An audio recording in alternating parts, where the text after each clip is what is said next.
जय हिंद साथियों, मनोज अकेडमी में आपका स्वागत है। आज के वीडियो में हम क्लास 10 की हिंदी क्षितिज चैप्टर 8 कन्यादान, जिसके रचनाकार है ऋतुराज। आज हम इस अध्याय के प्रश्न अभ्यास का प्रश्न उत्तर करेंगे। साथियों, इससे पहले भी मैं क्लास 10 के अन्य विषयों के ऊपर वीडियो बना चुका हूं, तो आपने वीडियो अभी तक नहीं देखे हैं तो हमारे चैनल के प्लेलिस्ट में जाके वो सारे वीडियो देख सकते हैं। और साथियों, अगर आपको क्लास 10 के कोई भी चैप्टर का पीडीएफ चाहिए तो आप हमें कमेंट करके बता सकते हैं, आपको पीडीएफ मिल जाएगी। ये सुविधा अब अवेलेबल है। तो चलिए देर न करते हुए इस अध्याय के प्रश्न उत्तर को करते हैं। देखते हैं पहला प्रश्न कौन सा है।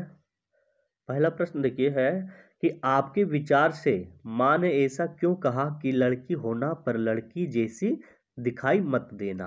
तो हम इसका उत्तर करेंगे कि कन्यादान कविता नारी जागृति से संबंधित है।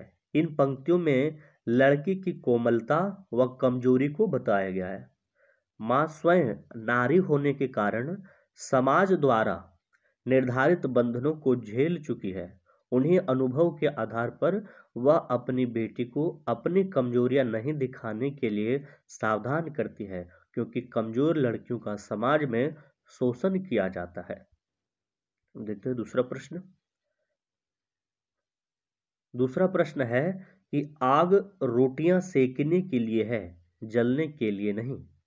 हमें इसका प्रश्न पूछा गया है कि इन पंक्तियों में समाज में स्त्री की किस स्थिति की ओर संकेत किया गया है। तो हम इसका उत्तर करेंगे कि इन पंक्तियों में समाज द्वारा नारियों पर किए गए अत्याचारों की ओर संकेत किया गया है।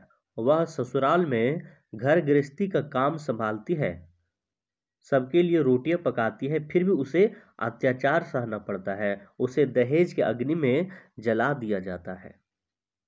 अब देखिए हम इस प्रश्न है दूसरा का कि माँ ने बेटी को सचेत करना क्यों जरूरी समझा। तो हम इसका उत्तर करेंगे कि बेटी अभी सयानी नहीं थी, अभी उसकी उम्र भी कम थी और समाज में व्याप्त बुराइयों से वह अनजान थी। माँ यह नहीं चाहती थी कि जो उसके साथ अन्याय हुआ है वे सब उसकी बेटी को सहना पड़े। घर गृहस्थी के नाम पर बहुओं को वस्त्र और गहनों से प्रलोभित किया जाता है और अपने भोलेपन के कारण वह उससे निकलने का प्रयास भी नहीं करती। इसलिए माँ ने बेटी को सचेत करना जरूरी समझा। अब देखिए तीसरा प्रश्न है कि पाठिका थी वह धुंधली प्रकाश की, कुछ तुक्कों और कुछ लयबद्ध पंक्तियों की।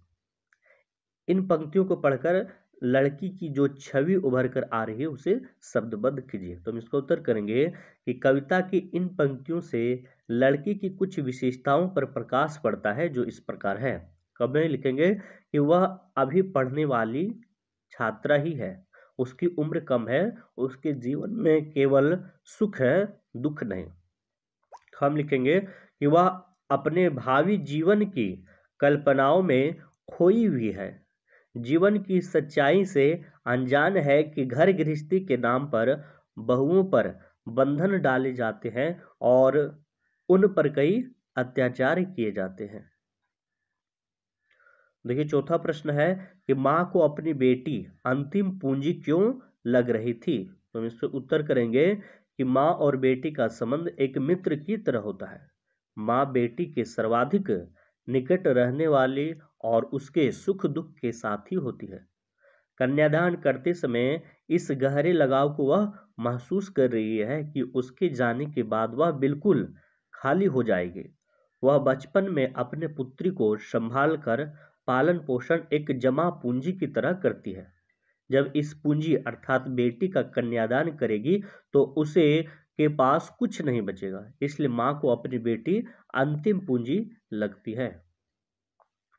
देखिए पांचवा प्रश्न है कि माँ ने बेटी को क्या क्या सीख दी। तो हम इसका उत्तर करेंगे कि माँ ने अपनी बेटी को विदा करते समय निम्नलिखित सीख दी। हम लिखेंगे कि माँ ने बेटी को उसकी सुंदरता पर गर्व ना करने की सीख दी। हम लिखेंगे कि माँ ने अपनी बेटी को दुख से पीड़ित होकर आत्महत्या ना करने की सीख दी। हम लिखेंगे कि माँ ने बेटी को धन संपदा के आकर्षण से दूर रहने की सीख दी।